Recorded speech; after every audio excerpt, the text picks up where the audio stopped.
What's up, all you doodles and doodlers, you schemers and dreamers? Welcome to Hey, Doodle Talk.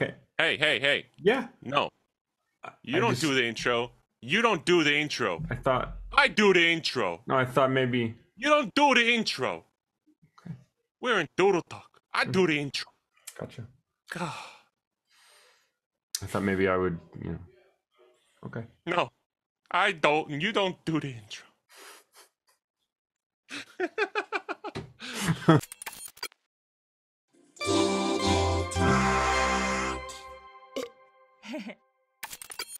I said shut up.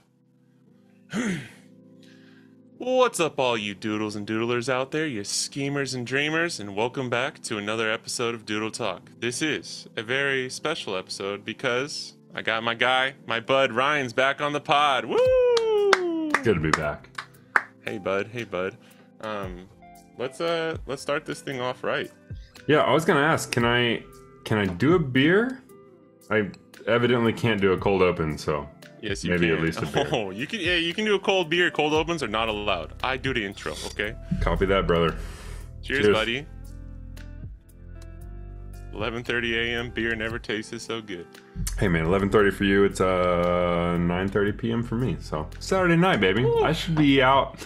You know, I don't go out Partying. anymore. Let's be real. I'm Partying too with old. the youngsters. I'm too old. Get I out there sit a at little a bit. table. I have like 2 beers, and I look at my girlfriend, and I'm like, "Should we go home and play Mario Party?" Like, I'm a little full after eating all those nachos. Yeah. I kind of want to go home. Honestly, though, man, that's I how feel you. it be these Dude. days. I mean, okay, well, speaking to that, so last night there was fireworks at the park near our house, right? And like Asami got home and we were feeling kind of lazy. I was gonna cook dinner, and then we were like, we should just get pizza. Like, we haven't gotten pizza in a while, and because we were also like, should we go to the park and see the fireworks? But there's so many people, you know, like, it's a big park. It's a big like national park, and so like The one in Tachikawa. like, yeah. Yeah. Showa Koen. Showa Park. But like, it went from like, let's go see the fireworks in the park, like, let's make dinner and go see the fireworks, to let's order pizza and maybe check out the fireworks, to let's stand on the 3rd level of our apartments, like the kind of balcony of the stairs, watch the fireworks for 5 minutes, and then go pick up our pizza and come back home. That's how But, it like, goes, man. Yeah.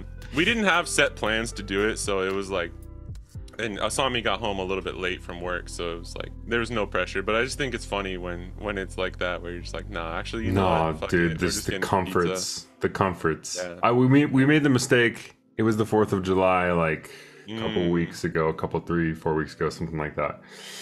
And we were like, okay, let's go see fireworks. We haven't done it in a couple years. So we get in the car, and downtown is 7 minutes away.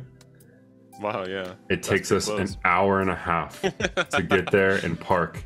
And I'm just like, I don't want to see the God. fireworks anymore. I Yeah, just wanna yeah. go home. Because like, what time is it by then, right?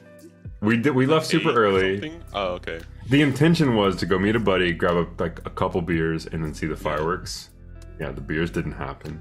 Yeah. It was just go see the fireworks and leave. The So fireworks. the Yeah. hour and a half driving, 20 minutes of fireworks, 30 minutes back home. Damn. Yeah, and It was great. Don't get honestly- me wrong. I'm Yeah, not a party yeah. pooper. I love doing things, but Yeah, I mean, even just seeing some of the fireworks, like, I got my fill. That was the thing, though. It's like, Yeah. you know, I've done that. I've in America too. Like, obviously, I've gone and seen fireworks, right? But they had like the yatai, we think, like the little stalls with the food and stuff. So yeah, we were like, next year, let's like that's nice. actually really try and make sure we're both off on that day and like we can go. But yeah, I mean, I got my fill, and Asami brought up a good point. She was like, you know, like, if we had a kid or something, I think you'd be more inclined to like go do those things. And that is kind of one of the nice things about having kids, I guess, is like, it feels more, it's special. You want them to get the experience, so you don't mind Make the doing memes. some of the things. But when it's just you two, it's just like, you can do exactly what you want to do, and that's not always like gonna get you into the most Oh man, adventures the and amount of nights that Anya and I have both gotten fully dressed, ready to go out, and then we look at each other and we're like, we could just like not. Yeah, yeah, that's exactly what happened yesterday with me and Asami. That's Yeah. funny. Yeah. It's fun, man. It's fun. Yeah. It's cool when you have somebody you can do that kind of stuff with, and you're just like, Yeah, and ah. just enjoy yourself, you know. Yeah. Having that time is good. But Yeah, man. speaking of adventures and stuff, you just got back from Mexico City, right? Yeah, we just did a Yeah. quick little week in Mexico City. It was cool. That's I've quick been little week. no weekend. It was like 3 days. Oh, weekend. Yeah, that's right. But- I was gonna be like, wait, I thought it was shorter than that. I've done Cozumel, I've done Cancun, I've done Playa del Carmen, all of the like white Like people the tourist party, spots, the white right? people party spots. Yeah, which those are fun. Like, don't get me wrong, like that's Yeah. a good time. But I really wanted to go Yeah. Mexico City. Like, I knew the food was gonna be bomb, which Mm, it was. We flew out there on a Friday afternoon and got back like Monday morning. So we went to go. We went to Teotihuacan and we saw the Yeah, I pyramids, saw that. which was crazy. that's sick. I- Mhm. Dude, I mean, I always knew it was crazy, but I didn't know how crazy it was. Each one of those pyramids, because there's the big ones and there's like all the little ones around, and they have stair steps. Yeah. And when you clap in front of them, Yes, I was gonna say, did mimics you go to this that thing? bird call. That thing is so cool. It's not just one; it's like 30 of them that do it. Really? Yeah. That's So wild. our tour guide was telling us they would all take either ayahuasca or peyote or Yeah. DMT. Like, well, DMT is you know what I mean. They would take Yeah, some yeah. kind of hallucinogen, and they would all be down there clapping and like making these bird calls. Meanwhile, they're throwing seeds. So these big quetzal birds, they have these crazy tails. They would yeah. fly over, and they would get the seed, and that was to like spread fertility around the land. Whoa. Meanwhile, while they're all tripping on whatever, Yeah. there's a shaman on top of the pyramid ripping somebody's heart out and then drinking their blood to get their DMT. I don't know how much truth there is to this, but Right. this dude was telling us all this stuff, and I was like, that sounds insane. That's so crazy, dude. That sounds That's, wild. I bet But- it's happened at least once, you know? But they did, Something crazy like that. it all has to do, the pyramids have to do with this moon and sun. So like, Right, yeah. they really paid line attention to up, like the right? tides, and they line these pyramids up so that when the Yeah. mountain river filled with water, it would release into this pyramid. And basically it was all about spreading life and fertility and stuff like that. That's And so they had to like track the movement of the sun, and I ended up buying this like big piece of obsidian there, Yeah. which is cool because it's completely opaque, but you can look at the sun with it. If you look at the sun, you can Oh, see is that- it just like barely Is that shine what they used through. it for? Yeah, they looked at it as like a viewing glass, and Oh, stuff that like makes that, it even so- cooler. Okay. yeah, it was really cool. That's why I had to buy it. I was like, Yeah. tourist trap or not, this is sick. So we Yeah, did that's that. pretty cool. That was cool. We went to a luchador match. That was awesome. Yeah, that's crazy. That was I saw super I was cool. Like, damn, that's sick. And then all of the al pastor tacos. Yeah, I was about to say. I Tacos. remember seeing that and then tacos, and I was like, that Yeah. taco looks so I good. think most would consider it like a nice, well-rounded weekend Yeah. in Mexico City. So yeah, I'd that was say. cool, man. What cool. what have you been up to? No traveling. We were. So I mean, I'm going back to Texas in September, so that's coming up. Actually, got some cool plans for August. We were trying to get to the beach one day, but we're not sure if that's going to be able to happen because it was going to be a day trip kind of thing. And the Odorico, like the train, it's not the bullet train, but it's the other one, like the one that takes you straight to Atami, like down south. I think they didn't have the tickets for like the time we wanted to go. So that might be kind of getting changed, but I'm gonna see our buddy Jace in August, and he's coming. Yeah, He's coming for a whole month, and he's coming up from Okayama we're gonna meet in Yokohama. Well, he's gonna meet me here, and we're gonna go like skating and stuff too, because there's a skate park by the IKEA, yeah. which will be fun. And then we're going to Yokohama because the fucking Pokemon World is going on during that time. Let's yeah. go. Yeah, That's but we don't have any tickets to anything, so it's just gonna be like. But they have like a Pikachu parade. Like if you've ever seen that on like social media and stuff. Yeah. Like there's gonna be tons of those like costumed Pikachu's like going down the street. They have like a few like street events that'll happen at night, and so we're gonna check that out. I imagine it's like You know what that reminds me of? What? It's like Jimmy Buffett when we used to go in high school. It's like you don't need tickets to the actual event. You just go around it and you're gonna have a blast. That's so funny. Yeah, that's exactly. Yeah, it's like no one goes to Jimmy Buffett to watch the concerts. They go to play games with old people and get free alcohol from them. Oh my god. No, but yeah, that sounds really fun, man. Like, yeah, that's it'll amazing. be fun. It's gonna be kind of hot, but I think it'll be okay. There's also a skate park in Yokohama. Jace keeps fucking calling Yokohama like Yoklahoma. Yoklahoma. He keeps calling it Oklahoma, and I was like, you gotta at least call it Yoklahoma, because then that makes it like more funny. But now I like actually am saying Yoklahoma sometimes. Or Yoklahoma. There's a tiny subset of people from Yokohama who live in Oklahoma, and that's what they call it. Probably, dude. Tiny little village, dude. It's in the Panhandle. Can't miss it. Yeah. So nothing recent, but that's what's coming up that I'm excited for. And nice. Obviously, yeah. Yeah, man. I'll see you in Texas. Yeah. Should be fun. It's coming up, man. Like basically a month from now. Well, really quick, before this is completely random, but have you ever skated at that little skate park in Harajuku, or like between Harajuku and Shibuya? No. You know the one I'm talking about? Yeah. I don't know. You were talking about skating and that popped up, but yeah, I haven't. There's a really cool skate park in Odaiba too, like close to like the bays over there, like the bay. Like really sick. And I was gonna actually go there with a friend from the UK, Charlie, whenever he visited, but I wasn't able to because we went and climbed Mount Fuji, and I was so dead. Almost died. And I had to, I should tell that story one day. Damn, that'd be crazy. We could do another podcast where I talk about that, or just I can talk about it. But yeah, I think that kind of threw off other plans, and I was too tired and spent too much money, and I was so dead. I would have been in the same boat. Yeah. Also don't know how to skate, so. I don't know how he did it though. I was like, because he was just as dead as I was. I don't know if it was the next day. I think it was later that week, and I was like, I just couldn't make it. It was like a weekday or something. Yeah, no, I haven't been to any of the other skate parks. I've only been to a few. Like there was some in Tochigi. There's a few spots in Tochigi that I went to, but yeah. It's one of those things that's kind of fun to do socially. Yeah. Yeah. Like I was saying earlier, before we started, like I don't like skating by myself. Some people like it. I can't. I kind of hate it, especially in Japan when it's like most of the roads aren't really good for skating or anything either. So it's already kind of not the best environment, and then you're just a giant white guy who's already standing out. Like, I don't know. Is there still that stigma around skating in Japan though? A little bit, but I just mean for a personal thing of like I already stand out as like a sore thumb of just like being a really tall, huge like gaijin, right? So it's like just to add another element of just like by myself. It's weird because if I'm with friends, I wouldn't give a fuck.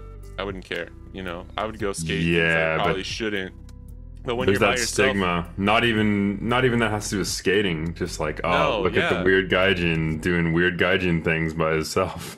That and like you're the one who's gonna get in trouble. Yeah. It's fun when you run away with your friends. You feel like you're not gonna get in trouble. But when you're by yourself, you're like, oh my god, like I am gonna get full responsibility for this if I'm I don't know. So it's all these little things where like, I just don't really. I mean, on top of just being busy and shit too. I can't break these hands. You've been quite busy, man. I'm keeping up with the pod, and it's nice. Yeah, thanks. I almost skipped the part about the Ghibli movie. I was scared that you were gonna give spoilers. I watched it. Like no spoilers, right? Like literally. Yeah, it was fine. It was fine. I think the only thing you said was that like the.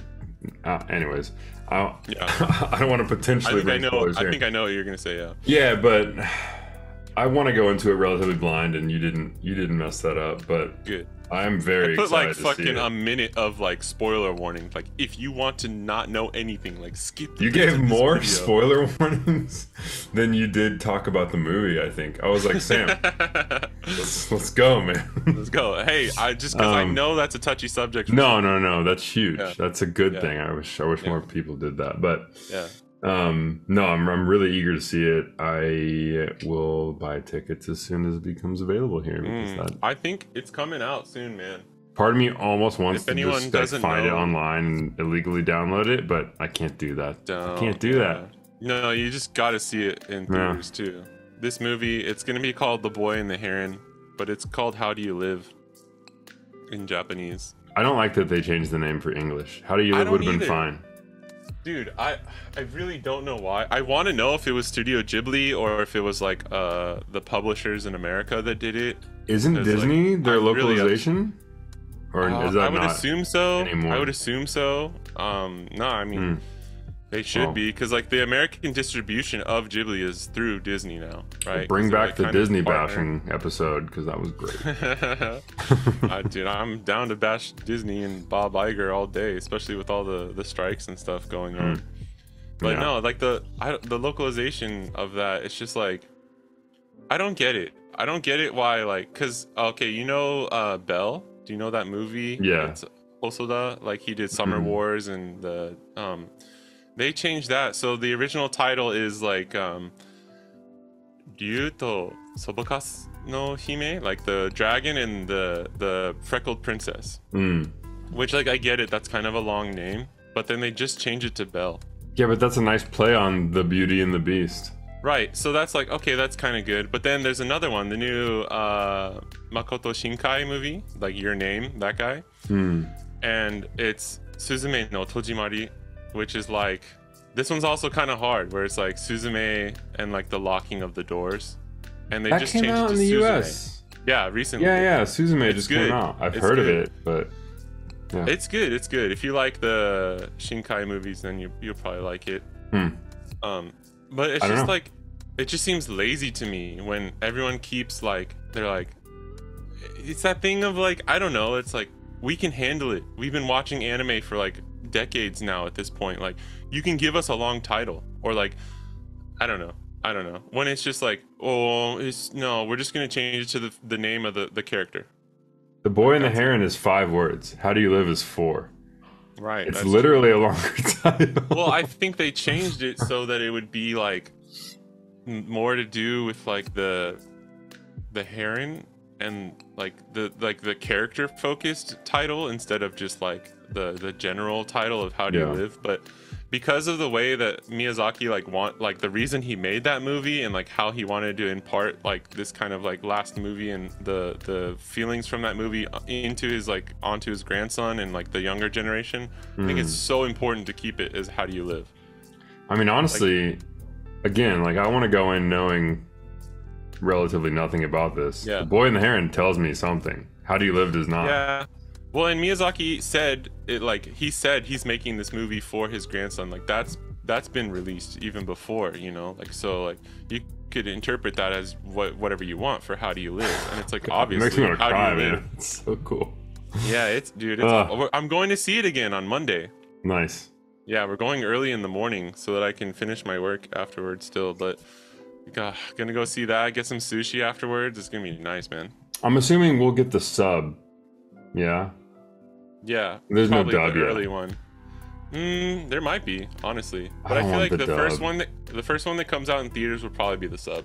Yeah. Okay, that's good. I mean, their Ghibli's dubs are always pretty good. Like, Pretty good, yeah, decent. Wind Rises, Yeah, like Joseph Gordon-Levitt. That's great. yeah. I Levitt still and, prefer the John sub Krasinski. version. Yeah, I'd still prefer John the sub Krasinski version, plays the but other guy. Me too, dude. Because the sub version has Hideaki Anno, the guy who made Evangelion. what? Yeah, I didn't know Isn't that. crazy? That's cool. Yeah, Nice. the guy who plays Jiro That's is sick. fucking the guy who made Evangelion. And, That's cool. You know, all that shit. That's really cool. Yeah, that's partly why I really like that movie even more, just because that's Nice. wild. Speaking of Nice. animation and shit, let's jump into. We have a few things that we actually want to like talk about that aren't going to be tangents. Let's do it. And new Futurama, baby. We're back, baby. We're back. We're back. We're back, Fucking baby. back, dude. I feel like I need a what are cigar your- right now. Yeah, and some hookers and blackjack. You know what? Forget the cigar. What are your thoughts? Because you asked me, you were like, you watched it first, and then you're like, I'm curious to know what you think about it. We've talked about it a little bit off the mic, but what do you think? What were your just like general first impressions? My first impression is that was a love letter to Futurama. Ooh, that's nice. Obviously, when they announced it, like, I don't know, a year ago, I was super nervous. Yeah. I was like, no, you ended it so well. Right. Like, I want more Futurama as much as the next guy, but you ended it so well, and we all know how reboots can go. So, like, just don't mess with it. And then there was the talk that Bender might not come back as John DiMaggio, and I don't know. I was worried about it. Really worried about it. And then I kind of forgot about it, and then I started seeing hype about it coming back, and I was like, oh man, it's coming back. Yeah, I forgot about it too. So I checked out the first episode last Sunday. And Hold on, sorry, real quick. They're probably going to be minor spoilers for anyone who's actually worried about that stuff too. For the first Futurama episode, probably some spoilers. Let's just say that up front before we get into anything. Sorry. Yeah, I love how I just praised you for... I just I praised you for doing that. Yeah, Studio Ghibli. I wish more people did that, and then I didn't do it, so... Oh, and then they just immediately, we both spoil all the Futurama. Yeah, jump forward. Okay. Sorry, go ahead. All right. But yeah, man, I thought it was amazing. Like, it's hard to get me to audibly laugh. Like, I'll chuckle. Yes. But, like, I laughed actually out loud. Yeah. Multiple times. I laughed loud. Yeah. Like, it wasn't just that, like, it was like, oh, yeah. Kind of like, yeah. And then really I just thought they did, like I said, it was a love letter. Like, they did all of the old Futurama tropes down to the owl infestation. They did the owls. They did Hypnotoad. They did Nixon. Slurms McKenzie, dude. They did Slurms McKenzie. Like, just for no reason, because they're like old and tired and like ready to die. Yeah. As he was the last time we saw him. Yeah. No, man.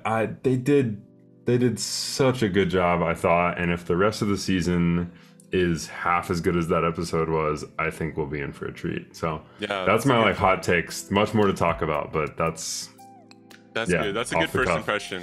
My first impression is basically the same thing. I was super worried, and I think the main thing that you're worried about with that is because they did end it so well. Like the previous last like episode of Futurama was perfect. They wrapped it up perfectly, and I was like, ooh, like that's so nice to see, because through some of the reboots and stuff, like there's a few seasons that just were still fun to watch, but like I maybe only watched those episodes like once, and they're not that great. Sure. There's some rough spots, right? But then when you see something end so perfectly, you're just like, I don't want it to come back, dude. I really don't. But this as much crazy. As I do, I don't. Yes. But this is crazy because this is one of those like literally super duper rare examples of something coming back and like fucking nailing it and like doing it properly. And it's like, oh my God, I didn't like in this day and age, I didn't think that was possible. I really didn't. Because you see all these like remakes and these reboots of movies, and like Disney's making fucking remakes of their remakes, and it's just like I can write that off as immediately it's going to be garbage. I don't need to. I mean, that's why our apprehension was so justified, because things come back all the time, and it is justified. Horrible. And, as a fan, this is a cash grab. Yeah, it is for most of those things, and even Futurama could be like they could be doing it as like sort of a cash grab, or like we just don't have any other content, so we're gonna make this, But goddamn, did they do it right? They did it so right, dude. One thing that I thought was really cool, if you watch the old finale, when they do, when the light comes up and it fans out, and they always have the words at the bottom, it says it's written in blood. It says "Avenge us." And then on this latest episode, it says in the same font, it says "Avenged," and I was like, "Oh shit, that's true." Yeah, that's crazy. I forgot that was at the end of the last episode or whatever. Oh, that was so exciting. Dude, that's sick. So but even just seeing the Avenged, I was like, "Oh shit!" And it's cool. I was wondering what they were gonna do for the in the intro when they have the old cartoons come across the TV. I was really curious. I was like, I thought they might do, because they've already done like the first episode, and they've done like Futurama callbacks in the TV and stuff before. I've never noticed this. Really? Yeah, I'm enthralled right now. What do you mean? I've never noticed what's on the TV. Oh, I mean, I don't remember every single one, but like Yeah. they do little Easter eggs and stuff like that in some of them. One of them I'm pretty sure was like Fry going into the freezer, or like something from the first episode. Ah, that's cool. Well, yeah, which is super meta and funny. I could be wrong, but I'm pretty sure. I was wondering, but I don't know what the significance was. It was like these like three, like it was like a Merry Melodies, like three black cats kind of like singing like old Disney kind of thing. Yeah. So maybe they just did a random, because normally that's what it is, like just a random old cartoon. Yeah. But even just seeing that, I was like, that's cool. They're just maybe it has no meaning and they're just doing the regular, like back to regular stuff. So. I mean, they paid a lot of homage to the original series. Like they wanted us to know that they took all of that into account when remaking this, and they wanted to do it right. I mean, they came out and said it. Like, yeah, that's what's crazy is like. I'm guessing that's why you were curious to see what I thought, because like some of it is really on the nose, which like normally I don't think it would work. Like I don't know how they made it work, dude. I really don't know.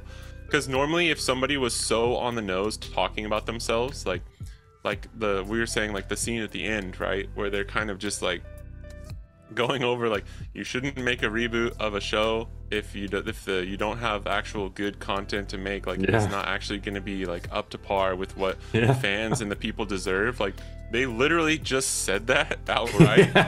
And like normally I would be like, Jesus Christ, dude, like hey, there's a fourth wall over here, like have you ever heard of it, like you should chill out. But for whatever reason I was like, yeah, you know what, they're right. Like I don't know why. I mean, the whole plot of the episode, we already said spoilers, so fuck it. The whole plot of the episode... We're going into full spoilers here. So, they're bringing Futurama back on Hulu, and the whole plot of the episode is that they're bringing All My Circuits back on Hulu. Yeah. Oh, man. It was just masterfully done. And yeah, which could have been really cringy really and cheesy. dumb. Yeah, that could have been so cringy just in its idea of like, we're on Hulu. It's Hulu. Like, oh, God, kill me now. But like, for whatever reason, it's not. It's because the fucking executive robots, dude. I mean, it's because it's Futurama. Futurama is like even the original couple seasons. They're chock full of jokes that if made anywhere else, I'd be like, that's just like a dumb dad joke. But for some reason, the way that Matt Groening can execute it, I'm just like, nice. Yeah, like for whatever reason, because even like Disenchanted. Is that the name of it? The other one? Disenchantment, yeah. Yeah. I'm like a season behind on that one, but I watched the first like 2 or 3 seasons, and it's fun, right? It's cool. It was really nice to have that kind of world, like those types of characters back in the world. But for whatever reason, it's just not as good. It just doesn't hit as hard, and like it's fine. It's good. Different and it's fun. Yeah, it's good. But like Futurama just has this ability. It's like. It's set up from the base where it's like the base foundation is like you can never take yourself too seriously, and we can talk about whatever we want because we're basically just making fun of things. It's basically like a stand-up comedian, like their like blank slate that they have where like they can it's like, don't take this seriously, I'm a fucking comedian kind of thing, right? Where like they do have a right to kind of say that, where people get butt about things. It's a joke, okay? And like if somebody can't talk about kind of bad for like society as a whole, like we should be able to joke about things no matter how heinous or terrible they are, even if you don't agree with that. Like that's my personal belief. But it's not as serious as that, obviously, in Futurama, because it's just a fucking cartoon, which makes it even better, because then there's no one to get mad at, because they're all just taking the piss, they're all just making fun of shit, and there's no one comedian or like there's no one person you're getting mad at, because it's all make-believe, so it's perfect. Well, and they found a way to make a show that has a theme, but it's also about nothing. It doesn't have to be about anything, because like you have the theme of the future and space travel and all the technology that comes with that, but it also does what South Park kind of does with like current events, because it just moves whatever our current events are 1,000 years in the future, makes the tweaks and edits that it needs to for that, and then fits them into there, and it still works. So it's almost like it's putty, like you can do whatever you want with it. And like they did the one of my chief worries about it, I was like, please don't get political, like please. Right. Like, don't do that. And then they had like the stand-up bot that was like, what's the deal with binary or non-binary robots? Yeah. And I was like, oh no, my they're God. gonna do it. And then he was Yeah. like, they all boo, and he's like, PC crowd. Yes. Dude, that's my line of thinking was exactly the same. I was like, oh no, oh no, oh no, oh no, oh no, and then I was like, okay, okay. Like, they nailed it, man. Like they Dude. touched on current events without Yeah. like being divisive. They just made Yeah, it without funny. putting their ring in the hat or anything. Just it's hey, we're laughing at everyone here. We're just making fun of the situation. Even the Musk, the Tesla thing too, where like Siri like takes over the car and like drives them into the wall. She's like, Yeah. oh wait, I don't know how to drive or whatever. But it's like, I forgot on the As a inside Black of the Mirror car- episode. Yes, Oh. the scary mirror. Yeah. Like inside the car it said like Musk bag or something. I Did it forgot. really? It was like Musk twat or like something like that. Yeah.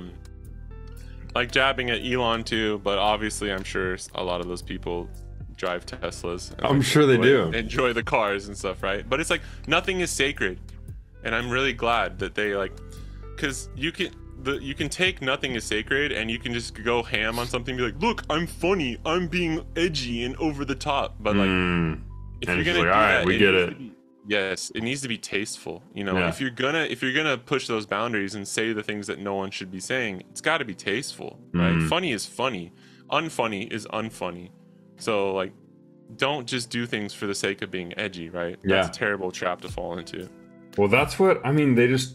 I think they towed the line. Like they knew. Yeah.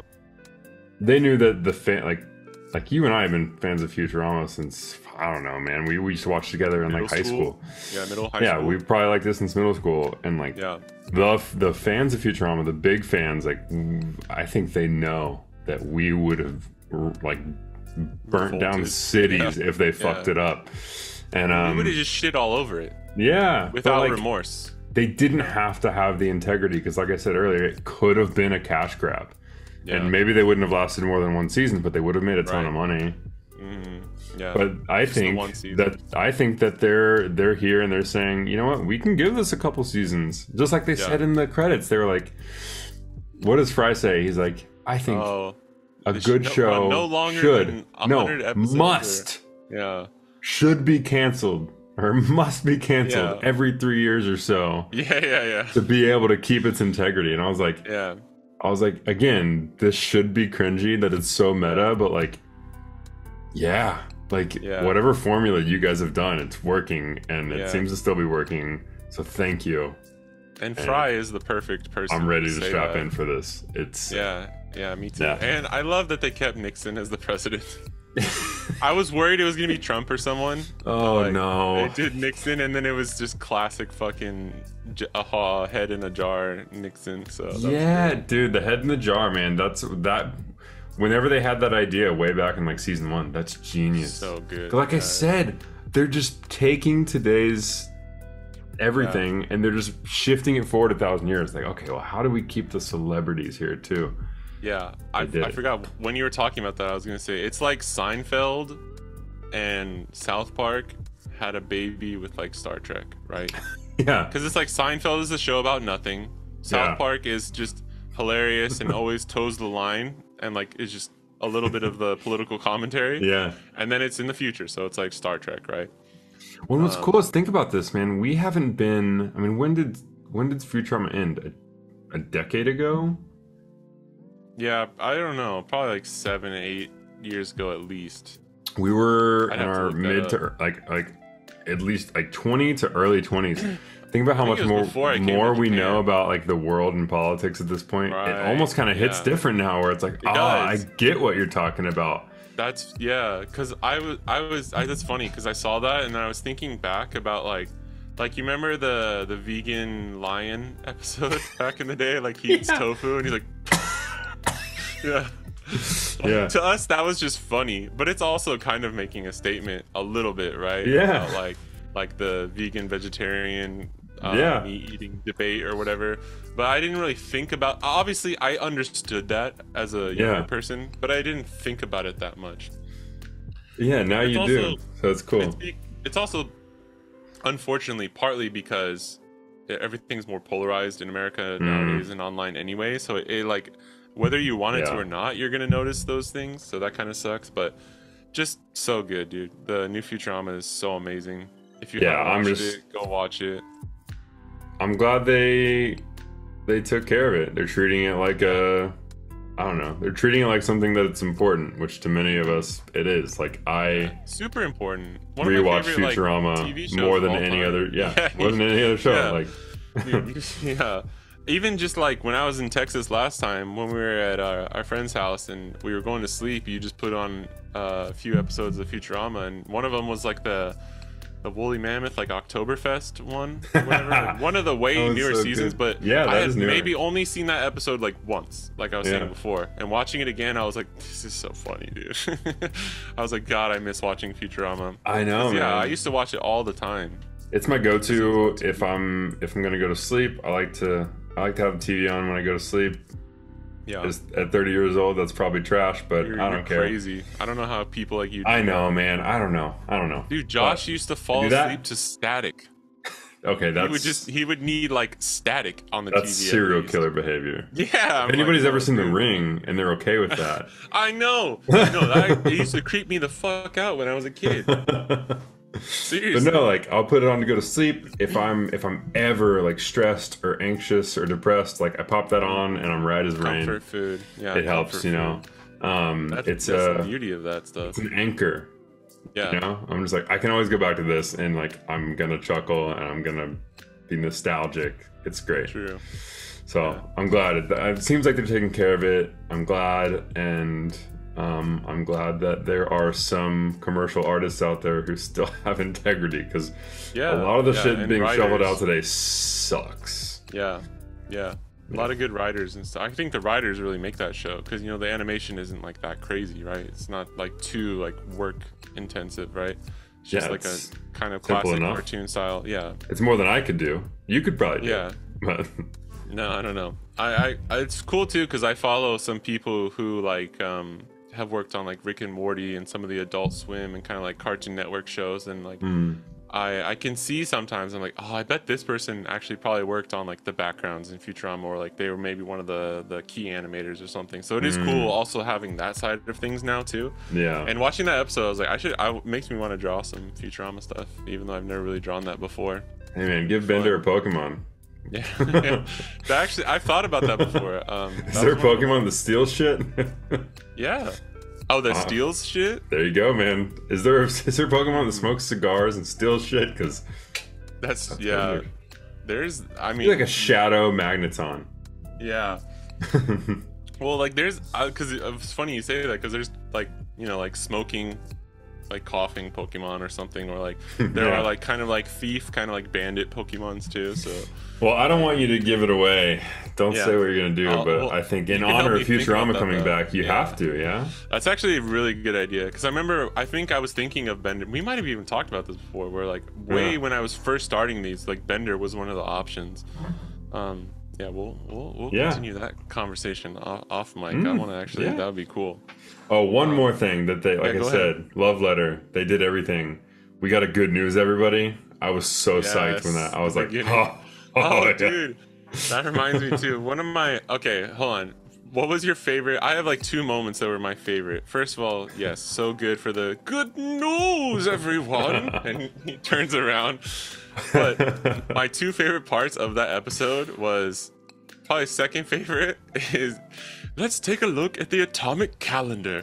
And he turns over and it's like a giant machine, and you're like, damn, that's crazy. He's like, Hermes, move the atomic espresso maker out of the way. And then he moves it, and it's just a regular calendar with like a fucking neutron thing spinning. Dude, oh my god, that was the first moment. That was like at the start, and that's when I was like, I like bust out laughing. I'm like crying right now. This is so funny. And then dude, I know. My second moment was just he's talking to Leela. Leela's talking to Farnsworth on the wristband thingy, like video chat, and he's like, Fry's going to be dead by noon. I'm having ham salad. I don't know why. Just him saying that. I laughed like, the really way hard at that too. So funny, dude. Because my girlfriend's nickname is Ham too, so that comes up in like every show. Like we hear ham, like it's one of those things where once Yeah. you start looking for it, it's everywhere. Yeah. And I looked for it and I was like, nice. He's having a salad of you. Oh man, dude, I wish I What had. do you have I don't a favorite have moment? I don't have any ready. I don't have any ready to go. Okay. I remember laughing my ass off at a couple parts. Yeah. I'm sure they'll pop up once we move on to like Yeah. another topic, and I'm like, If you remember it, just tell me. Yeah. All right, well then let's move on a little bit. We're gonna talk about quickly, just kind of like, because I've been ranting and raving about Threads and Twitter and talking shit about all these social media apps and billionaires and stuff. So I thought it might be good to get another person's point of view. I know you aren't really using Threads. What do you think about Threads now that it's been kind of out for a while? So yeah, it was like 2 weeks ago that you know, I think it was right when you recorded your first episode on Threads, because you kind of hit me with the same points from the episode. You're like, it's awesome, it's easy, you can connect your Instagram. So I did that, and I was like, this is cool. Seems really cool at first. Again, I'm just like you. I was never a Twitter guy. Yeah. I don't care. Yeah. What people have to say that much. I think. I don't know. So I got on, and it's cool. You see people starting to use it just like any other social media. But my chief complaint, honestly, is like, it seems like it's only brands. Like all I'm seeing is ads, and it's like you can't follow hashtags that you want. So like you said, like if I like engineering, I can't just follow engineering. So that sucks. And like I just feel like I'm just scrolling through ads because not enough users. Like when they say it's the fastest, it's kind of dead. The fastest to 1 billion or fastest to 1 million? No, I think it was like 100,000 or 500,000. Okay. I think I said the wrong number it seems as well. Quiet in there. ChatGPT was like the second fastest. It was even faster than that, to like 100 million users.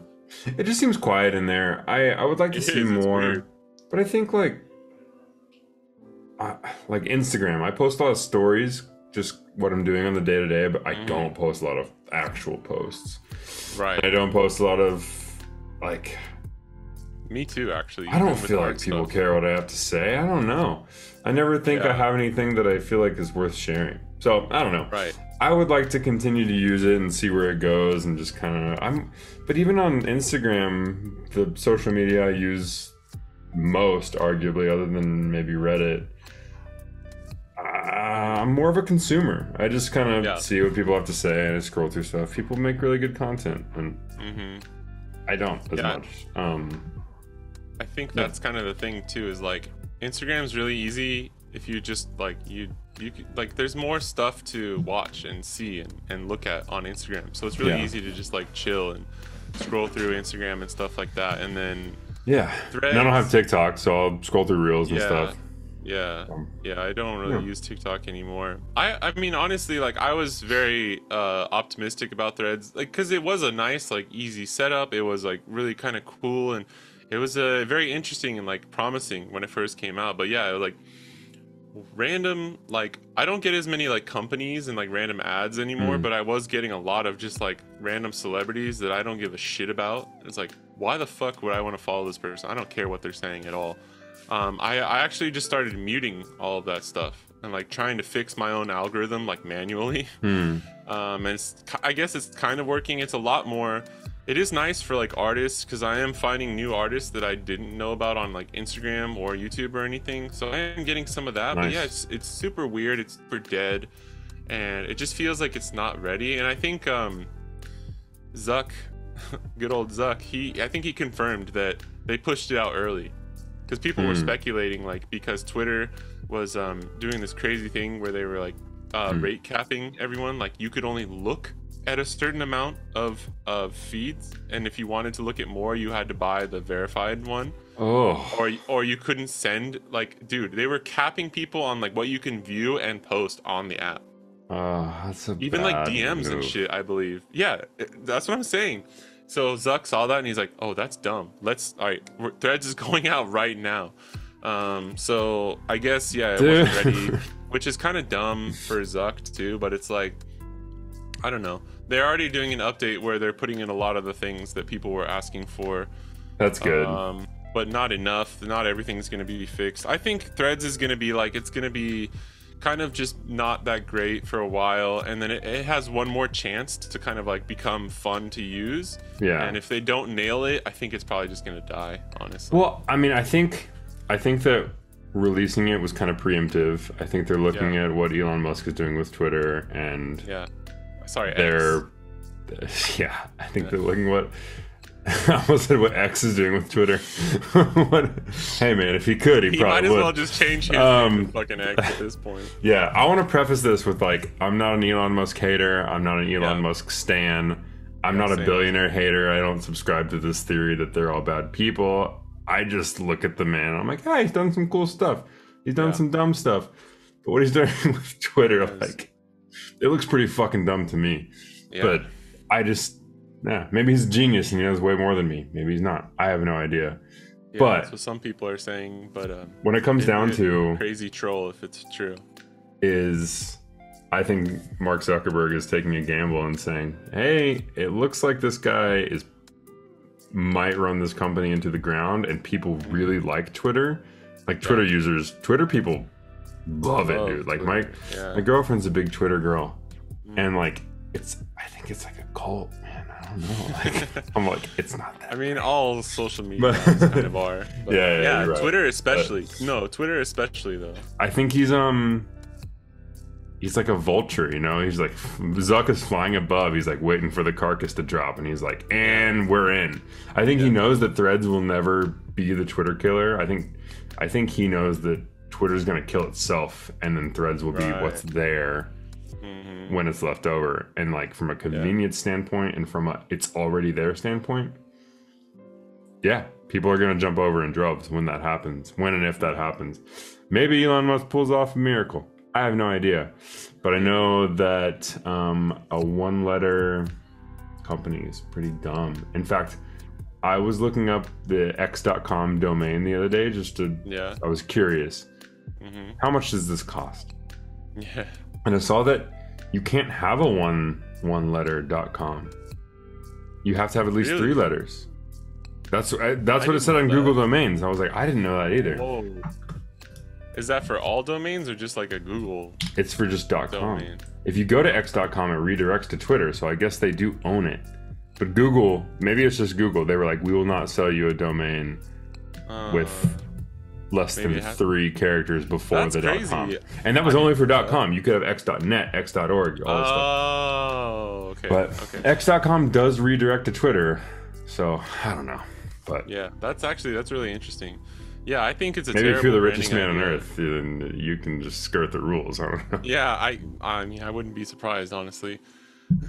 But yeah, I mean, I kind of agree. I think it's just what he's doing right now is so dumb. Especially, I made this point actually on the last Doodle Talk that I did, but he's essentially saying that like what he wants to accomplish is like making x.com turn into like the WeChat of America. Or like Line. No, Line is like 100th down on the list. You know what I mean? Like WeChat is like Line, but it also has everyone's, shopping, your credit card info, everything. WeChat is the Chinese app that has literally everything that people like use over there, right? I have it. Like I have to have it for work. I have coworkers in China, and okay, so you know more than me of like what the app actually does, but like this is the thing, and I'm not gonna try and get on a soapbox here, but it's like Elon wanted to like basically buy Twitter and get it out of the like having all the bots and like the possible corruption through propaganda and stuff like that, and he wanted to make it more democratic and free, which is like, okay, on paper that sounds pretty good, like that's actually like nice, good idea. But then he takes it, he like starts running it into the ground, making like everyone fucking hate it. And then he's like said, and maybe this is just one interview that he did, but he has like stated this, that he's like, it could get so big that it would be like rival WeChat and stuff like that, right? Where it's like his possible goal is to make like the giant monopolizing like social credit score media app that everyone would be using in America. And it's like, how is that like helping free speech and like democracy at that point? Like, could you explain that to me? Like I'm a 5th grader. Man, I don't know, man.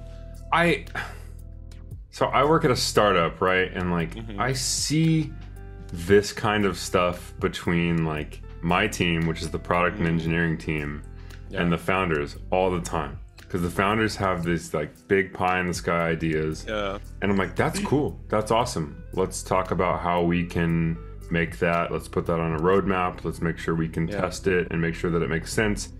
And then once we have it all built and tested and ready to go, then we can announce to the public that that's what we're doing. Yeah. And it'll be really exciting.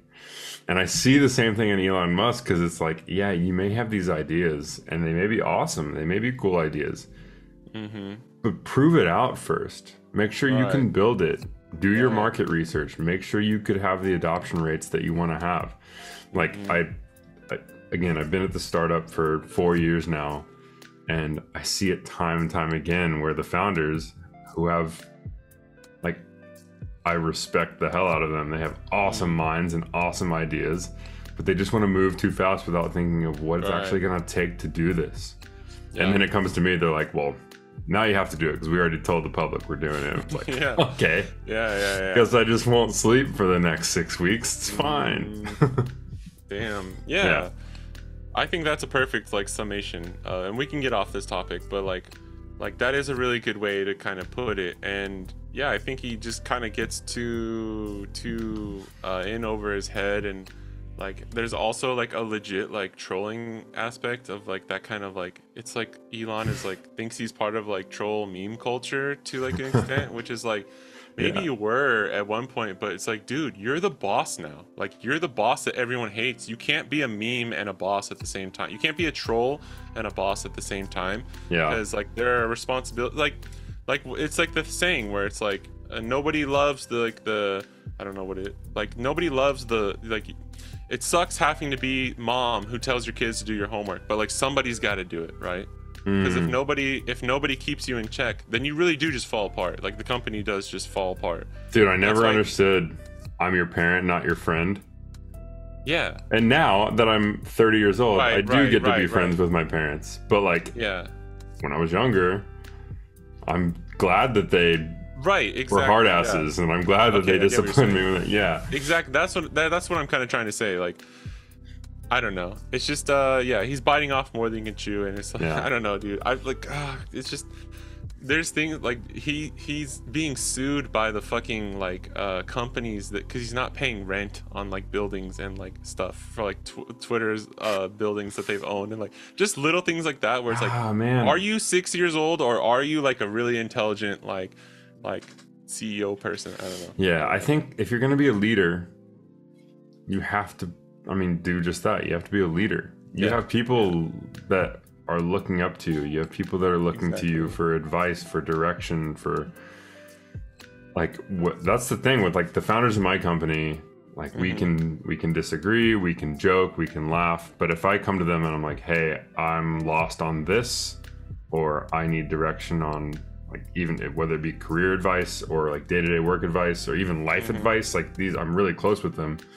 They will be like, oh, okay, cool, time to get serious, let's chat. Exactly. And I don't maybe the dude's different in a boardroom. I don't know, right? I don't know. I don't know, man.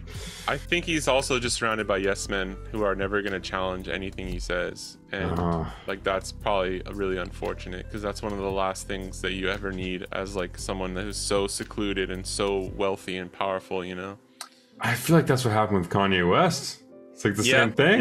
Yeah. That's actually kind of good example, and it's like, look where that leads you when you don't have like, because you don't have a head on your shoulders. You're not in reality anymore. Like Elon Musk does not live in reality, and it's unfortunate, but it's like, that's why 4 years in, baby, I tell the founders of my company, I'm like, I think that's a really dumb idea. That's more than I should, probably. That's how it should. That's how it should be. And maybe they don't heed the advice. Often they don't, but I'm still gonna tell them. They have to.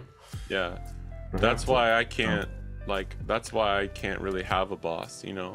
Like, unless it was in a specific situation where there was enough give and take, or if it was like in a studio that I wanted to work at or something, then maybe if it was more of a team effort, sure. But if it was just a boss like telling me what to do, I can't do it, man. I just really can't. No, I mean, and it's I say it kind of flippantly, but you know, I've I been know here what you since mean. day one, and Yeah. I'm super close to them, and I've earned the ability to do that. I realize a lot of people Yeah. can't or don't have the luxury to do that. Right. Um, But you're in a better it's tough. position. Like it's a Yeah, good situation to like it's a better environment. You know, you yeah, have a like what seems like a pretty nice like work environment, which is good because like yeah. if I was in your position, I probably wouldn't like yeah, no one loves having a boss, but like I probably would be okay. Like I'd probably be okay with that kind of a situation, you know. Yeah, I've got a love hate, man. Yeah. But you're not like I have to fucking quit right now, you know. No. Like right? So yeah, No. that's what I mean. No, I have my It's not founders. fucking you're not and- working at Vans at the Stonebriar Mall in Frisco, Texas. Let's just Ooh. got that. Actually, my bosses were nice there. I didn't really mean that as a slight against any of my bosses. I just meant like you're not in a job where you're like One of them 16. are gonna randomly discover And Doodle watch Talk this. in a couple years and be like, No, that asshole. I thought Chad. we were tight. Dad, I'm sorry, Alex. I don't think any of them work for Vans anymore, so it's whatever. All right, let's move off on that because Yeah. it's just another two white dudes talking about Elon Musk. Oh, how fucking novel and entertaining. But that was my bad. That was my bad. But I did want to get your take on it, so that was interesting.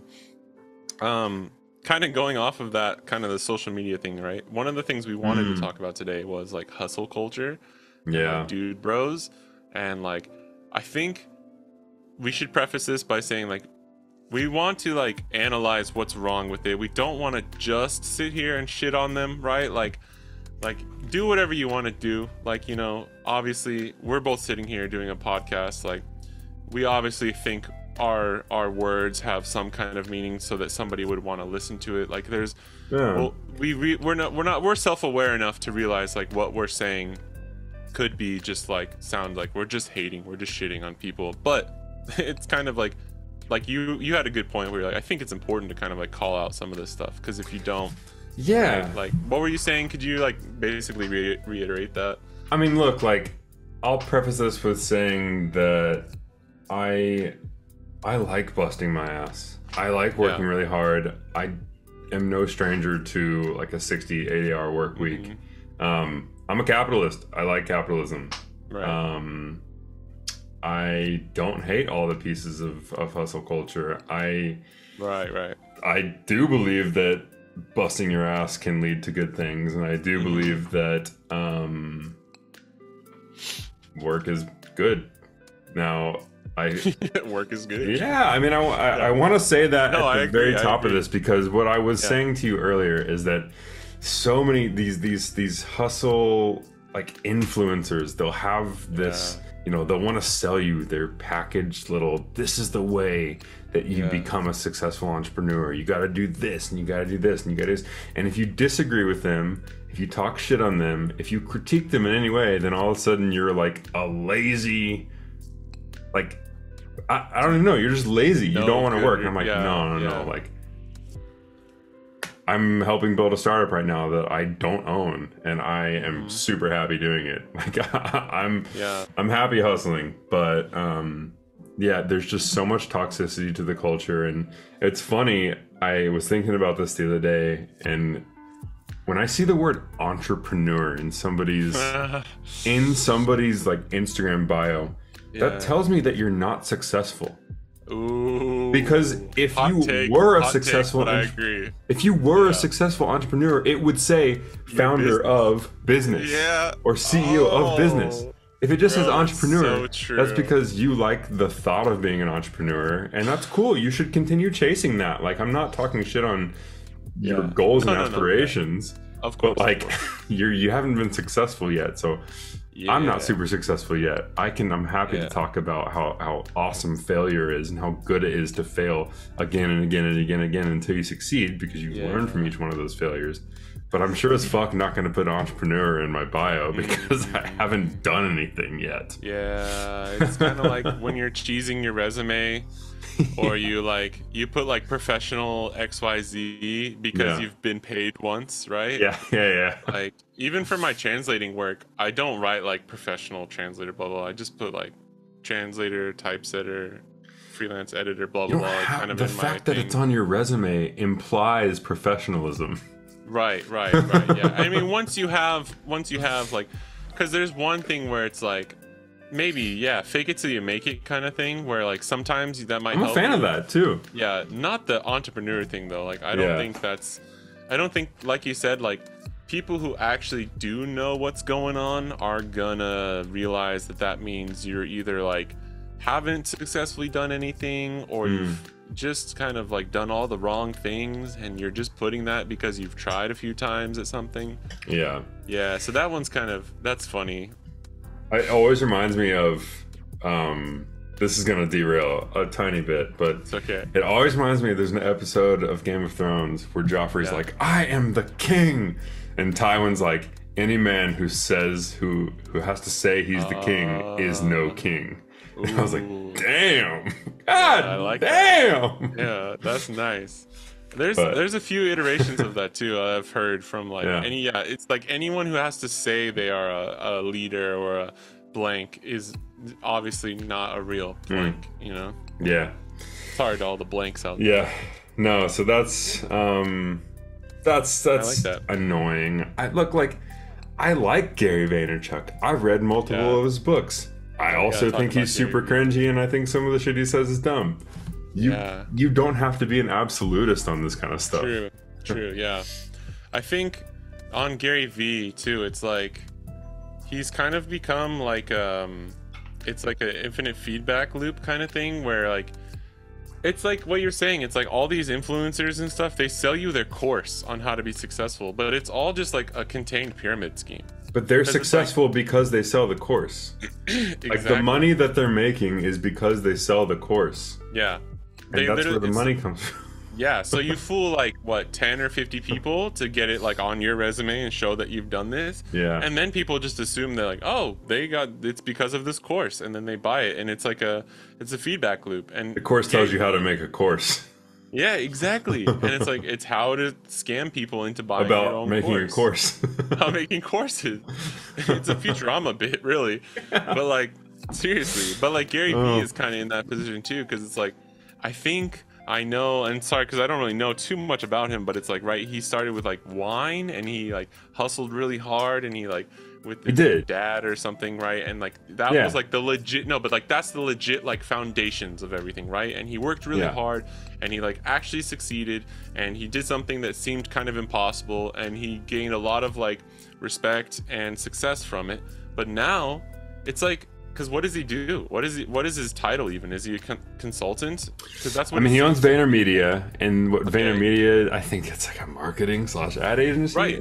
Okay. So. Right, so he's kind of like a marketing agency and like kind of private consultant kind of vibe. That's what I get. Yeah, and I mean that's what people do, man. You get a taste of success. Right. That's what I'm saying, though. I would do that.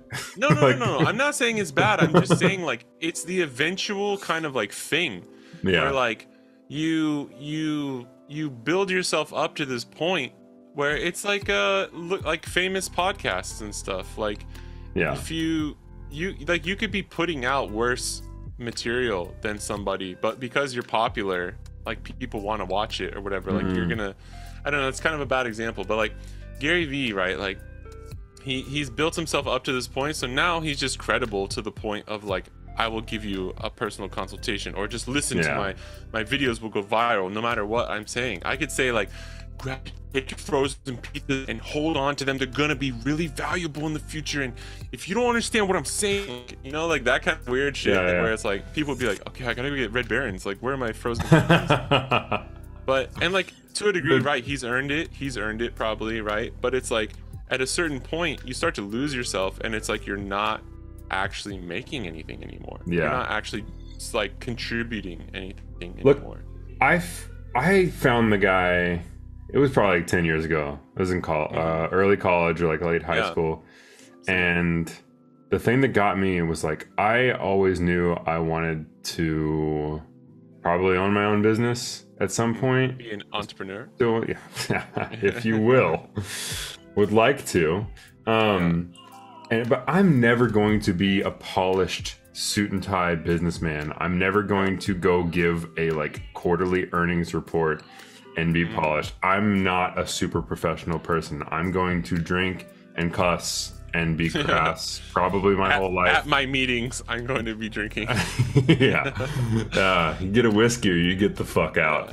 No. Yeah. But like I'm not that guy. I'm not the guy that climbs the corporate ladder and has golden handcuffs at some huge firm and works until I'm 65. And maybe I will have my own company and still work till I'm 65. I don't know. Yeah, but Gary Vee was the first person I saw that was hyper successful and said fuck. The first thing I ever saw was he was talking to a classroom full of college students and he was like, y'all should drop out. Like, I think I remember that. And he was saying fuck, and I was like, oh my god, you can be successful and still just be a raw human. Like, I don't have to like cram my body into some bullshit suit and tie every day and pretend to like use some bullshit fucking dumb corporate speak. Right. Like, I don't have to do that. So I really like that, and I learned a lot, man. Like, I learned a lot about like life, oddly enough. Yeah. It's funny, man. Well, you have to, from something like that. You're gonna learn about life because it's so integral to like what your career. Well, and the biggest thing I learned, it was like, no matter what stack of cards you're dealt, which we are all dealt very fucking different stacks of cards. Like, I was very privileged to grow up in an affluent neighborhood and have my college paid for. Like, super privileged. I will never deny that. But whatever you were dealt, like, it's up to you to fucking get over it. Like, nobody's coming to help you. You have to figure out how to do this on your own, regardless. If you have a helping hand, that's awesome, but you cannot expect that. That's one of the biggest things I learned from him. And what's funny, man, what's funny, the day I got on my flight to move to Japan, I fucking ran into Gary Vee at the airport. Oh, yeah. And talked to him. Crazy. And I was like, I'm moving to Japan. Partly because of like your like you said. your video, like it's like, that's cool. He was always like, it was almost like that video that you made a couple of months ago. It was like, don't wait, just start. Like, just fucking go do it. You want to do something, do it. And that's the epiphany I had when I moved to Japan. I was like, I just gotta fucking do it. I gotta go. Yeah. That's true. So, I mean, that was a bit of a tirade. I apologize. No. That's actually a really good point, because I don't want it to seem like I'm shitting on Gary Vee, because like at the time too, like a lot of the stuff he was doing like that was what the appeal of him was. He's like, oh, he's kind of down to earth. He's like, I'm fucking walking here. I'm working. I'm working my way up. Like, oh, hey, cool. He's cussing. Like, that's cool. Yeah. I guess it's just like, it's gotten to a point where like, unfortunately, even that has become like so like copied and like, I'm not even trying to put any of this on Gary Vee. It's just unfortunate because he's like the kind of like I don't mean for him to be like the centerpiece of this, but Gary, I actually have like no problems with you. It's more about what the people. So like, don't worry, dude. You can come on this pod. Yes, it's fine. Come on the pod. It's fine. It's fine. Ryan will sit in too. We'll have a good he might get a couple extra followers from you, man. He should do it. Yeah. Oh yeah, dude. He could get some artists. He probably doesn't have that many artists following him. I don't have very many artists following me. No, but okay, so like the real problem is more of like the people who aren't actually as good as Gary Vee, who then think they can be Gary Vee's and shit like that, right? Yeah. Because I was thinking too, this started way back in the day. I meant to look it up and I forgot. You know, like the original like self-help book guy? Do you remember that guy from like the 80s and 90s? It's like a Ron or something, or like a Greg. I don't remember. There's a couple of them, man. No, there's a few, but there's one guy who's like really famous, and people actually are like, oh no, those self-help books are good. They're like, they helped me a lot. But when I was a kid, plenty back here that are great, man. Right. And no, but when I was a kid, I just saw that, and like, because you saw like a cheesy commercial for it on TV or whatever. So to me, that was always just like, oh, that's all bullshit. Like, that's probably stupid. Yeah. But then it's like, no, it actually does help some people. And it's like, oh, okay, well, like, that's valid. That's fair. But there are some people, it's like, so that's where it started, right? With books. And then it kind of went into Stephen Covey. Stephen Covey? Maybe. Stephen Covey. That's not the one I'm... 7 Habits. Oh, yes. Okay. Like him, and there's one other guy. Yeah. I forgot. But yes, book. Like the 7 Habits to like a successful life or whatever, right? Yeah, highly effective people. Highly effective, yeah. and there's obvious a reason it sold like millions and millions of copies. So it's like, yeah, okay, there's a reason then that like that people wanted to read it so much. But then you go ahead. Yeah. Well, hold on, let me just finish this point, because it's like it's interesting to see, because it's like it went from that, and then it went to like early internet stages where it's probably like mostly forums, people just promoting themselves on TV, and then it kind of slowly went into like the digital age, social media age, and then you had Gary Vee about like 10 years ago, and then ever since then it's just been dumbfire of like the culture has devolved into this like kind of shitstorm that we see now, you know. That was just like an interesting point that I kind of want to just make. You're absolutely correct. You have to have success first, and then you can teach people how to be successful. If you gain your success by starting to teach people, and like you make money from writing a book about something you don't know anything about, I don't think that's success. Like, yeah, you made money, sure, but success and financial success maybe are two different things. I don't know. Yeah, actually, no, I would really agree. That's funny, because even, sorry, real quick, just like on that point exactly, like I was very not sure I even wanted to start this podcast.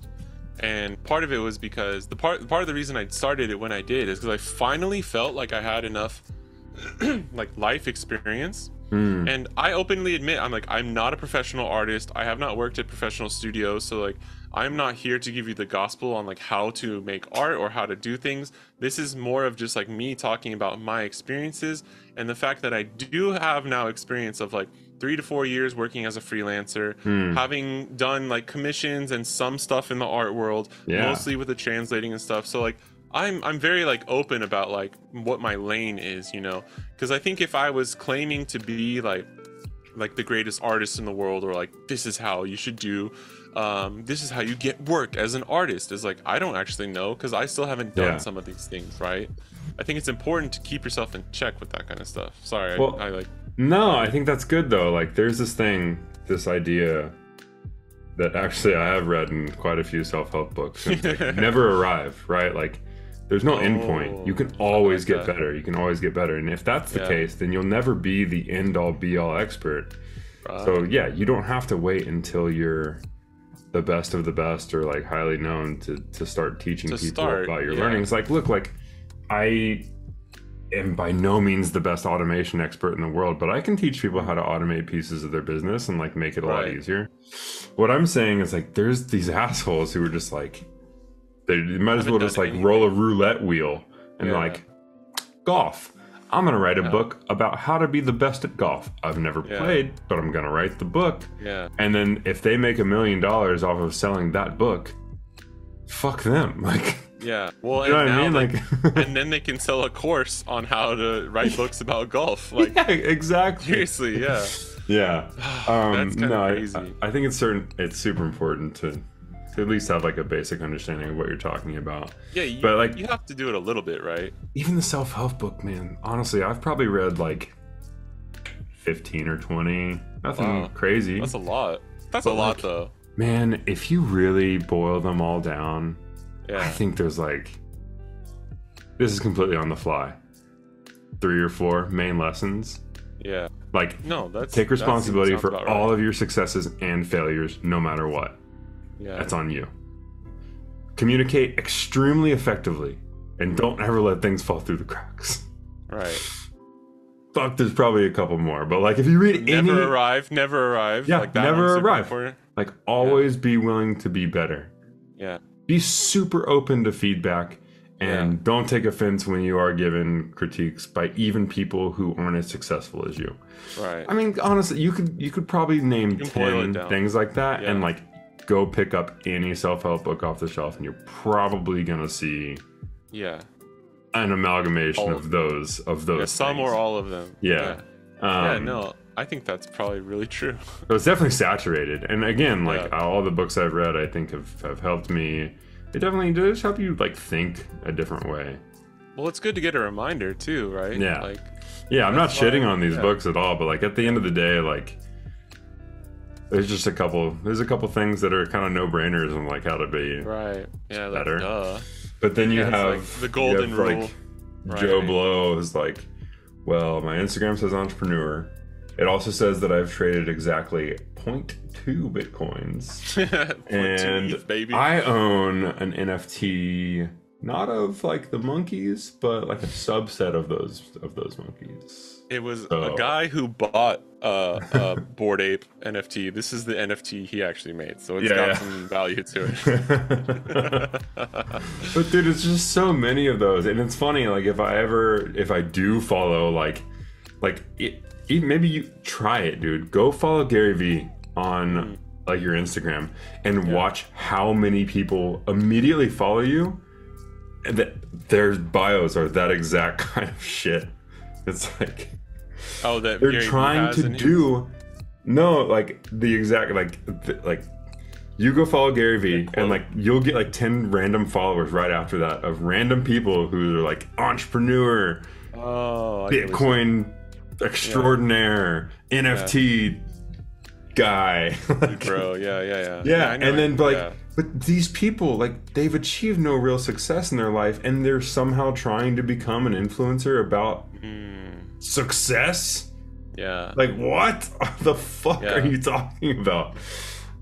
That's so true. It's just, I mean, I was thinking, because we wanted to talk about this, and I was like, it's really hard, like we were saying too, is because like we're both no strangers to working hard, and we both agree that like, yeah, you got to work your ass off if you want to succeed. To me, it's weird. I think of it's just like, I feel cringe saying like I'm hustling really hard, but I don't feel cringe if I'm saying I'm grinding. No, I don't feel cringe if I say I'm grinding for some reason. Oh yeah. Like I've been grinding really hard, trying. Like there's a little bit of cringe, obviously, but for whatever reason, like hustle is just even worse to me, and I don't know why. If it's just like the way we think about it. Obviously, I would feel more normal just saying like, yeah, I've been working really hard, right?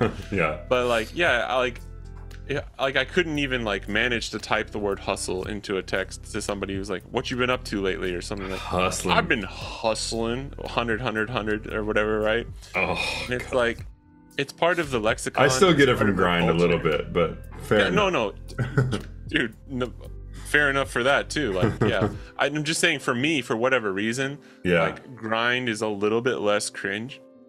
I mean, my response is usually, I'm working my damn dick off, so. Yeah, there you go. That's always a good one. I don't think that's I'm grinding my dick off. And like, you at the club? You at the club, bro? I just like grind too, because it's like skateboarding, like grinds. And stuff. Oh yeah, good movie too. Grind. What was that? Fuck, I forgot that quote from that movie. Damn, Sweet Lou's in that movie. You remember that movie? Life goes quick. If you don't look around once in a while, you might just miss it.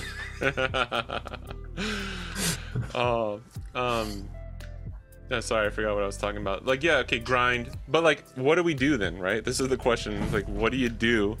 Do you just ignore everyone? Because that's kind of what I do. But even then, you still see those people. It's like, do we try and like combat it? What do we do? The thing is, man, I don't even hate on these people. Like, they have the work ethic. They want to do something. Right. Some of them do. I think a lot of them are like, man, like, I have this entrepreneurial spirit. I want to kick ass. I want to do something. Yeah. I struggled with this for years, where I was like, it's not the fact that I don't want to work. It's the fact that I have no fucking clue what to do. I don't have any ideas. Yeah. And I think that what I've learned doing product and engineering stuff, I don't even code, but like, all of the marketing and like systems and integrations and webhooks and all that kind of stuff that I've learned in the last couple of years has really showed me like, oh, this is what I excel at. This is what I can sink my teeth into. This is what I could potentially open up a company and like create content around. And I would like to do that. Yeah. But I think a lot of people, they see influencers, they see these people making all this money and living these insane lives, which are mostly fabricated in the first place. Yeah. And then they're like, well, I want to do that, but I don't have an idea. What's the easiest way for me to go and try and do something like this? And then like, oh, I can just talk about, instead of becoming successful myself, I can just talk about being successful, and that will success will beget itself, hopefully. Yeah. So I mean, I don't hate on these guys. Like, I just it's cringy, and I don't think it's helping anybody. So I don't know. No, that's a good point. Like, there's real entrepreneurs who are extremely successful that I follow, and Yeah. that's extremely motivating. I'm like, hell yeah, Right. nice, go off. Yeah, yeah. Don't you know? Like, I think, yeah, that's good though. Yeah, I think that's a good approach of kind of like, I want them to succeed. I guess it's just more of like the copycat culture of like, I don't know what to do, so I'm just gonna like literally like fake shit and build like a pyramid scheme within Yeah. like, selling a course kind of thing. When I guess we really need people to stop doing that, where it's like, it's okay if you're like being cringe and like not being successful and just like literally just trying your hardest, and like unfortunately you just happen to be kind of cringe while you're doing it, you know? yeah, Like that can't really be helped. There's like those people are in everything. Like there's actors like that, there's artists like that, there's people with the fucking office who are like that, right? So that's Yeah, kind of unavoidable. there's things you just got to do, and that's fine. There's things about my job that I think are stupid, and I hate Yeah. that I do. I'm like, Same, this is dude. dumb, but Yeah. that's anything. You will never, and even if you Yes. love your job, you will never in a million years do something for money that you don't hate some part of. Period. Yeah, or that you don't have Impossible. problems with. Yeah, nothing is perfect. And like Unless that's you're you like, don't- no, I No. can't even think of an example. No, yeah, there's no, because anyone who says that it is true is lying. They're just Yeah. lying. It's not true. There's Yeah. always going to be something that you don't like. And I guess then like it would be, all right, let's try and support people, or like try and let them chase their dreams without like trying to bash them too hard, but also kind of just like being aware of the fact that there are these people who are literally just scamming and taking advantage of people, which is also not cool. Is when it's like, I don't care if you have like a shitty kind of business that you run, but I do care when you're just like scamming people who are vulnerable and like you Yeah. can take advantage of, especially if it's someone who's like not a native English speaker and you're just like taking advantage of them because they're like, you know, maybe their family just moved here like 30 years ago from a different country or something. Like a lot of those types of people get scammed a lot. I think it's just Super don't know, it's- specific, but actually true. Yeah. No, yeah, because I mean, that just living in Japan too, I have to be careful of like some things and like being aware that like if I can't, because I can't fully understand every single thing I see or hear or like do business with, right? And I have to sometimes just like kind of take things at face value and be like, I hope this contract's not gonna like doesn't have anything sketchy in there because I can't read all of this or whatever. Yeah. Like that's never happened and that's not probably going to happen, but it's just something I've thought about, you know. Yeah. I just don't like it when they're hurting people by doing it, right? When you're taking Yeah. advantage and scamming people, like that's not cool. And I guess there's nothing really we can do, but at least just like point out the hypocrisy of like all these fucking like hustle people, you know. I just wish they would like, I don't know, scammers aside, because fuck those Yeah. guys. Like, you're Right. dead to me if that's Yeah. if that's the route you're gonna take. But if you're just doing something, like, I don't know, I just think you just have to really dig deep and think, what do I like? What do I really, really like? And if you don't know, maybe go learn some random skills until you find something you do Yeah. like. But if you just are like, I like entrepreneurship, I have yet to be a successful entrepreneur, but by God, I want to teach other people how to do it. Like, that's not a skill, and that's not something that you have a place teaching. True. I don't know how else to True. say it. No, that's actually a good point, and I agree. It's funny because that works in art and YouTube a lot, because you see these like a lot of people when there was a streaming boom that happened basically over COVID, right? Where like everyone was like, oh, I want to be a streamer too. Like they make Yeah. so much money. But you found out that like if you didn't have an inherent skill, or like if you weren't like that good at video games or whatever, like you would stream for 2 weeks and then you'd find out like, oh, I don't want to do this, or like Nobody's gonna no one's watch this. watching. Yeah.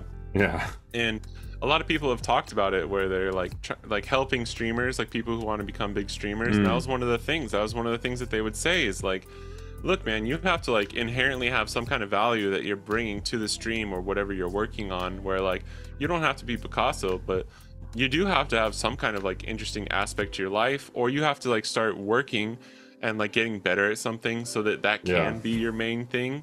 And I think that just applies to everything in general. So yeah, it's like if you are Have a value proposition. yeah, exactly. That's it. Like, Like, if you're someone who is like that hashtag entrepreneur, like maybe, like you said, like take take a breather, look deep into yourself, and be like, am I actually providing anything, and am I actually like the thing that I am saying that I am? And if you're not, like, yeah, go try some stuff, work on try random shit, right? See what sticks. If you find something that sticks, then keep working on that. Yeah. Otherwise, like you're that. a fucking poser. Yeah, you're a poser, man. What are you pushing Mongo? Get off the board, bro. You don't do the intro. Exactly. I can't skate, and apparently I can't do cold opens anymore. Thank you very much. Skate. You can do an ollie. You've got a kickflip down before, haven't you? No. I thought you've done a kickflip like in the parking lot. No, there's a running bet with Asher. If I can land a kickflip, really? he'll give me $50, and I'm yet to do it. So. I've seen you ollie though, so come on. I would have to push Mongo actually if I was gonna skate. All right, get the fuck out of here. Get the fuck out of here. Dude, okay, I ride Goofy, right? But I can only pop with my right foot. Doesn't matter. So either no. Either every trick I would ride do regular. I can't ride regular. You would. I can't do it, dude. To. I've tried. The board just goes wobbly woobly everywhere. I can't do it. Yeah, that's because you ride Mongo at the very start when you're like, I don't have the control down. That's why a lot of kids ride Mongo, and you eventually get better. See, Anya thinks it's funny too. Yeah. To all of the Doodle Talk fans, there's some loud people in the other room, and I do apologize. It's okay. Yeah, we apologize, but you can't really hear it that much. It's kind of funny, anyways.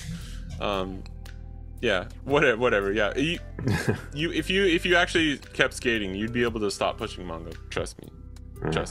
You would. 30, dude. There's other skills I want to learn that don't. No, exactly. You haven't blow my knees out. You haven't been skating, so I don't expect you to. I'm just saying, like, if you had, like, back in the day. All right. Well, hey, man, you'll be in Texas in like what, 6 weeks? We can. Yeah, man. Hopefully, I got a board at my house still. So yeah. All right. Before we go on too long, let's move it over. We wanted to end this one on a lighter topic, and since we're always talking about Japan, we wanted to bring up Japan one more time. And since it's summertime in Japan, we just thought we'd talk about some summertimey stuff in Japan and just kind of close it out on that instead of talking about hustle people. So hey, real quick though, all you hustle influencers out there, if you're killing it, you're making money, keep hustling, baby. You do you. Yeah, keep grinding. And if you think it's cringy to the point where it makes you want to not start doing something that you want to do, don't do that either. True. Like, go kick ass. Like, yeah. There's nothing wrong with like pouring your heart and soul into something. Just not keep trying your to mistake soul that. in it a little bit. Yeah. Keep your soul. Yeah. Just in general. Don't lose it all. And if you think we're cringe for talking about it, that's fair too. Light us up in the comments. I'm ready for some hate mail. Yeah. Let's go. Be like, it's two dudes talking about Elon Musk and hustle culture on an art podcast. No. That's the headline. Hey man, we're doodling. This all kicks back to... Gotta think of a title and a thumbnail later. No, all right. Summertime in Japan. It is summertime. You came early August, you said, because you taught like almost a full year, not a full year though, but you have experienced essentially the tail end of a summer in Japan. What was it like in Hiroshima, like when you did that? I remember when I landed for training, I landed in Fukuoka. And it was, that's right. I mean, it was still hot, man. It was hot. And I think you can't be more than 70 kilometers from the sea in Japan. Oh, I think, I saw something where it's like maybe Hokkaido you can, but like the furthest place from the sea is like 70 kilometers in Japan. That's crazy. So like it's humid as fuck everywhere, always. Yeah. So it's kind of muggy. That's tough. It's like walking around in soup for sure. Yeah. It's not as hot as Texas, right? We've all acknowledged this. It's not as hot as Texas. Like we're both from Texas, so like any of you Arizoners out there, you Texans, if you're listening, we fucking get it, right? We know it gets to 115 in the summer, but like I was talking about this on a recent Doodle Talk where it's different in Japan. 46, man. Come on. It may only be 96 degrees Fahrenheit. It's getting up to like 36, 37 Celsius here. But the thing is I'm not hopping in my car to drive to Kroger at 4:30 p.m. and that's like the only thing I'm doing besides maybe going to the office or something, right? You're walking, baby. Walking either to the station or to the supermarket. Like the bigger supermarket that's close to us is a mile away. And you're carrying groceries the whole way. I do a walk on my Garmin. I do it because it gets in like 2 miles. Yeah. And I'm carrying a backpack with 2 giant La Hacienda bags in it. So me and Asami go. Laha, baby. We buy like $150 worth of groceries, and then we're carrying it all back. And there's a giant hill. There's a giant hill, like kind of going back towards our house. It's actually really sick. It goes up to this park where you can see Fuji off in the distance. Nice. But it sucks going up that, right? Yeah. And it's like, yeah, it's like I'm going to the supermarket. I will have to take a shower when I get home. And I know that's pretty common in Texas too. Like I used to walk to class at UNT, and it would be like I would get back at like 12:30 from like my afternoon class and be like, it's shower time. And then maybe I'm taking one more shower later in the day too. But it's just a different type of heat. So don't at me in the comments if you want to just say Texas is hotter. What the fuck are you talking about? Like, unless you've fucking been here in the summer, like you can't talk shit. All right, dude. Speaking of the groceries, man, I'll never forget getting to my apartment the first day. Costco. Oh, that Costco story is crazy. The dude. Costco story is bullshit. This was when I was still in Hiroshima before. Oh, I went into Hiroshima for the weekend. Yeah. It was like my second weekend there. Oh, right, yeah. And I was like, I'm gonna go to Costco because I have a Costco card and that'll work here. So I go and do like a whole Costco trip. It's 2 miles from the station. I didn't have my car yet. And I do like a whole grocery trip. And like I walk up to the register and I was like, I scan my card and they're like, I don't know how, like they had enough English to be like, your membership expired yesterday. And like I was broke to the point where I could buy a little Costco. Didn't have enough money to renew the membership, so I was like, just having gotten to Japan and not realizing that they do not bend the rules for any reason ever. I was like, can I just check out? And they were like, no, you fucking idiot, get out. What do you think this is? Yeah. So I basically walked 2 miles back to the station, tail between my legs, which sucked. So and that Costco sucked. is but so nice in Japan too. It's it was great. It's a treat. It's a treat. It's a fucking treat, dude. It's a treat. Yeah. But no, this was the first day I moved into my apartment, and I walked not to the closest grocery store because, I don't know. I'm new here. I don't know what. Oh, you like accidentally walked the wrong one. So I walked to like a much further one. Oh shit. I get like 2-3 bags full of groceries because again, like it's the first day at a new place. You're trying, you get your sauces. You got to get all the shit that you're gonna use regularly, plus your groceries for the week. And I'm just walking in like the blistering heat, and these like my grip strength is like failing. Like these bags are so heavy that my grip strength is failing like every 10 yards, and I'm just having to stop and sit there and be like, I can't carry any further. And then pick them back up and walk another like 100 yards and like put them down. I can't do it. It took me, it's probably a 15-minute walk. It took me like 45 minutes to get home. God damn. And I'll never forget, I made chili that night. I made chili. That was like my first meal in my apartment in Japan.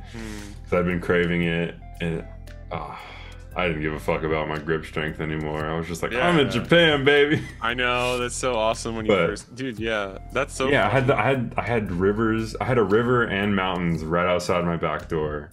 Yeah, that's crazy. And my rent was like $300 a month. That would never happen anywhere else. That's crazy. But that's one of the beautiful things about Japan. It makes it worth it, right? Like, it kind of makes it worth it, even though it's so miserable and hot. Yeah. Well. If you're living there, though, right? I may be extremely off base here because you've lived there much longer than I can. Yeah. Or than I have. But Japan does a really good job at letting adults keep this like childlike thing about them. Like you want to play Pokemon Go as like a 50-year-old man and walk around? Like, hell yeah, man. 70-year-old man. Fuck yeah. Do it. Yeah. Do that in America and people are like, what's wrong with still this old see it, weirdo? dude. Yeah. But like, yeah. I feel like, That is so and weird. again, this is the part that I may be super wrong about. I feel like that almost comes out a little more in the summer, and like people just want to frolic and play. And Yeah. maybe I'm off about No. that, but like that's what I it think seemed you're like. right. Well, and you know why is because the Obon, like the Bon festival, is always like first or second week of August, right? It's normally yeah. like from like around the 10th and the 11th is when it starts, or it's Yeah. like that week. And that's one of the only time that even a salaryman will like get a full like 3 or 4 days off at least. Nice. So I think that's the whole thing of like people are literally just like even just walking around yesterday. Anya knows what I'm talking about. I was walking around yesterday and you just like summertime in Japan, it sucks at the beginning, but then you get into like festival season Yeah. where it's like I was walking around, people got the, you know, the yukatas, like the kimono thing. Hell yeah. They're looking And, good. like, yeah, people are walking around. You got like cute little couples, old folks, like old couples, little kids, like super cute little kids. We were walking back because our street leading to our apartment was like a perfect view for like the fireworks over this kind of the buildings surrounding it. And there was just like a family outside, and you could see like it was like two or three kids, or like maybe like extended family and stuff, and like the dad was like roar, like scaring the kids, and like it was like I was like walking back, I was holding Pizza Hut in my hand and just like la la la la la, and you just see a scene that's like this could be a fucking like anime movie of just like the like classic like Japanese like summertime thing. yeah. So it's really hard because it's like a lot of people, including myself, will say like don't come visit Japan like in the dead of summer, right? Like if you can maybe make it on like the tail end of like I guess the end of August is maybe good because you could still maybe catch some festivals, and it's still kind of like Yeah. it's hot as shit, but it's not as bad. But it's hard because like the festivals and like fireworks and some of that stuff is some of my favorite parts about Japan just in general. Yeah. So it's really hard to recommend people not to go during that time. And Some I know of my that's when best everyone- memories of the festivals, man. the festivals, right? Oh. Yeah, and it's like it's So kind good. of what you were saying. Like festivals are the time in Japan where people are like just it's this light, and the reason I love it is I love that like kind of like it's the feeling in Spirited Away when Chihiro gets to the island and all of a sudden the lights dim, the sun goes down, and what was like a boring like vacant like kind of street city thing becomes like Comes alive. ghosts, yokai, like all these things, everything comes alive, Yeah. right? And it's like it's really weird, and you might not understand. It may sound like Jesus Christ, dude, shut up, you're a fucking weeb. Like that's just what an anime person would say. Like, It is nah, like that's how it is. 100% the actual feeling. Yeah, and it's crazy, and it only happens like that in Japan. I feel. I don't think you can get that in America. Yeah, That I've been kind to a of million feeling, what you're saying. festivals in America, and it's Right. yeah, it's fun. You go get corn dogs and beer and pizza and ride rides and stuff, and that's fun. I like that stuff. Fun, yeah. That's cool. Go with family, friends, like not Yeah, hating the on that. feeling that Something, oh man, right? it just hits Yeah. way different. Yeah, It's so yeah. weird. Have you remember have when seen- I went to that one in Matsue and I like painted Samu and Asami on the lantern from the Yes, peninsula? yes, you got to do the paper lantern thing Yeah, too. yeah. That was so cool. That was my first like real Japanese remember that. festival, and then the Yeah, next I'm day they jealous. had this like big like taiko parade. oh, the Oh taikos are man, so sick, dude. oh fuck, it was so cool. It was And so it's so- cool. And I was because just everyone's like drinking and having a fun time too, which yeah, like on a normal day would be like suits walking down the street. All of a sudden is just like people like you said, like literally like frolicking is actually kind of a good word. It's like they're like so jovial and frolicking, and it's yeah. like it's fucking 100 degrees outside, and people are just like, yeah, fucking, let's drink some beers, and like, here's the festival, like, you go get some like street vendor food and shit like that, and it's just Yeah. like, oh, it's so magical, man. It's so magical. Yeah, I think Japan is way better about that than anywhere else I've been. I've only been to Europe briefly. Mm. I haven't been too many other places, but Japan is really, really good about being like, hey, let's step back and like appreciate life for a sec and realize we don't need to take this all so seriously, because I mean they honestly they do take it more seriously than most other cultures as well. It's very polarizing in that aspect, but yeah, they do a great job being like, hey, let's enjoy this shit for a hot second. Well, and the cool thing too is like a lot of the time a festival will kind of be like centered around like they carry things up to a temple, or there's like some like really revered cultural aspect to it as well. So it's like not only are you like you're kind of just screwing around and having fun for one of the only times in the year that you can, you're also like whatever it is, like they have dick festivals where it's just like they're carrying on a giant dick or whatever. Yeah, I've seen that. Most of the time it's like, you know, they're carrying like a giant I don't know, a statue for the kami-sama, like the gods that they're giving. Yeah, like they're carrying like an offering or whatever, a thing representing the god, and they're like helping it make its way to the shrine. And it's like there's some that are like that. There's a ton of different ones. I don't know like all the meanings to it and stuff, but I've heard of that before, where like one of them, I think, I could be wrong, was like it's like helping the god get to the shrine, and then when he gets to the shrine, then everyone prays and the god like gives it offerings, and then it's like time to party and stuff like that. And like that's just so cool, man. I don't know, it is really cool. So I guess like if you're gonna come in the summer, like do not all of your time that obviously is fun. You gotta go that one. Really try and like it's because you don't need to be Japanese to go to a festival inside and just grab beers and food, and like you can gesture your way through that, you know, you can make it work even if you can't speak Japanese. That would be my main suggestion. Yeah, man, you can order whatever you want, you can get your way through that. And what's funny is always in Japan is if like even if I'm counting the change and I know which coins are what, like the lady at Family Mart will still like just like move my hand aside and start taking coins out of my hand. Oh my god, dude. She's still there. I still see her all the time. Dude, she's awesome. Betty. I hope she's there next time I'm there. I'll be there in May, man. I'm coming to Japan in May. I'm excited. Coming up in May. Yeah. Can't wait. Me too, dude. That's gonna be fun. But yeah, I'd like to come in summer again. Just to, I don't know. I love the heat. I love it. I'm a psycho. Well, you came in November last time. Last time in November, it wasn't cold yet though. It was really nice. Yeah, it was really nice. Really nice. Yeah. I brought 2 coats. Kind of cold that one time we went to the underground. Most of the time, but yeah. Yeah, same. But yeah, no. I mean, the times that I've been there the most are fall and spring, and that's nice. And even the time when I was there, the winter I was there, we were supposed to get like, they said like 2 meters of snow in Miyoshi. Whoa. They're like, we at least get 1 to 2 meters every year, and we got none the year I was there. That's and I'm from Texas. I've never really seen like real snow, so I was excited, but whatever. That sucks. So yeah, I've seen more of the other 3 seasons than I have of summer, but I'd like to see more. That's true. I just want you to fucking experience a rainy season so you can see how much it sucks.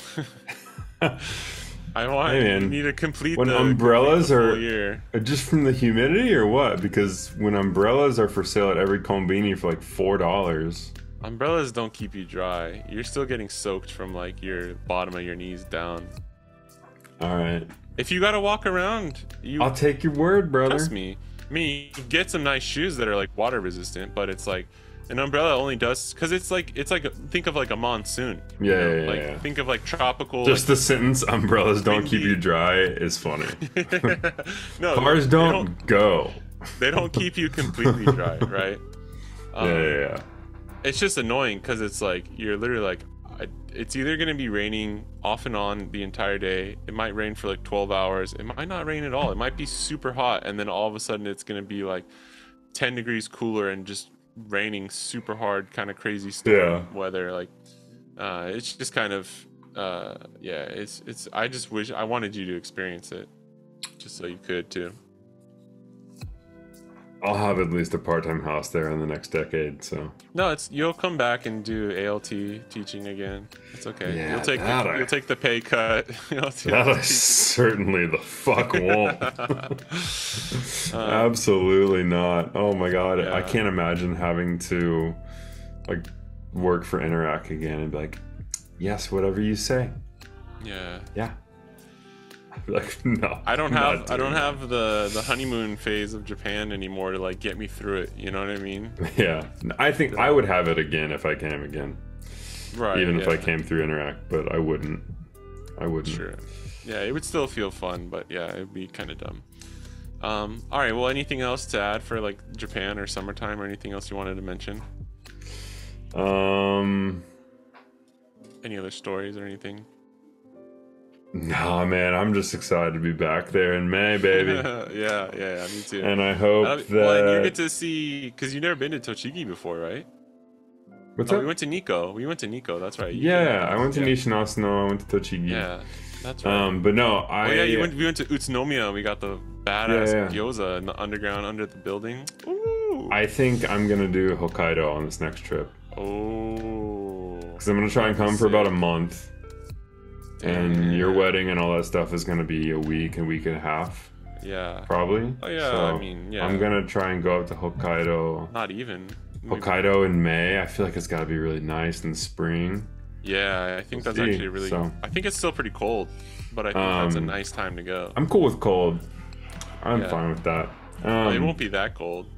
Like it's not like January at Hokkaido where you're like fucking dying. The sea's not gonna be frozen, so No, probably not. yeah. But yeah, I don't know, man. I think I don't know.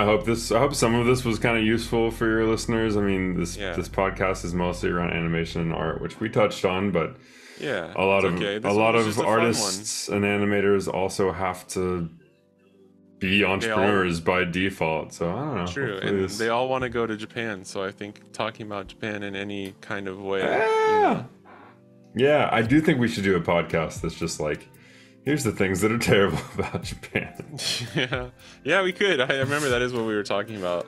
I thought you meant like start a new podcast. Just No, talking no, about no, that. no, I was just like, I like- don't know, that would run out pretty quick. All right, if you're a foreigner and you plan on living here or even visiting, these are some things that are kind of gonna suck for you. Yeah, That's okay. we'd have to balance it out with like the good stuff too, though. You know, I don't want to just. It's so easy. Like I shit on Japan all the time. I talk to Asami. I talk to my Japanese wife, shitting on Japan all the time, and she agrees with me every now and then. Is like, yeah, that's really dumb. Yeah. But yeah, I like, you know, we gotta balance it out a little bit, kind of like Yeah. we did with the hustle culture thing too. But that would be fun. Let Yeah. us know if you wanna listen to that. And go ahead and leave a comment of your favorite Hustle Talk influencer. Let us know who to look at. We already have Andrew Tate's already coming on the podcast, so you don't need to add that. We already have him. He's coming. I'm breaking him out of Romanian jail, and we're gonna get him. He's gonna come on with Elon, and we're gonna just finally get this thing settled. You know, yeah. Andrew Tate is actually gonna buy X from Elon Musk. That way Studio Video get is getting out. rolled into the mix, so Yeah. keep the integrity while you have it. Yeah. Okay. I think that was pretty good, man. Ryan, thanks for coming on. Thanks for coming on again. Always, baby. I will see you in Yeah. person in like 6 weeks Yeah, in Texas. I'll see you soon. And we'll do another one. I was thinking about maybe trying to do some not live, but like some doodle talks over there. We'll see how the logistics work out. I don't really think it's gonna work. But Jace, hopefully something Jace perfect. is gonna do one. This is breaking news. Hopefully Jace will be doing a live one here when he comes, Nice. because he's staying at my house for a day. So hopefully Nice. I can. He said he's down. I don't know if he's for sure down. Hopefully I can convince him to go through with it. And It's the we'll fetus have day the at your first- house. End of Yeah, story. right. Yeah. So we'll have the first ever like live in person doodle talk. Hopefully Nice. that'll be fun. Nice. But yeah. Any last words? Any last words before I kill you off screen? Or take you in the back and beat you in the head with a shovel? Any last words? Let your people do the cold open, man. What's your fucking problem? All right. I'll talk to Gary. I've said this before, but I have a production team behind the door, and they're doing monitoring everything. They feed me lines sometimes too, and they were like, we started rolling, and Ryan did the fucking cold open, and they're like, stop him now. Like, Yeah. God damn it, Ted Turner's gonna be pissed. If you can hear me, Gary, go fuck yourself. All right, don't fucking say that, dude. Peace. Don't say that. All right. Yeah. Thanks. Let's do a coordinated piece here. So, all right, everyone. Thanks for watching, and we'll catch you in the next one. Peace.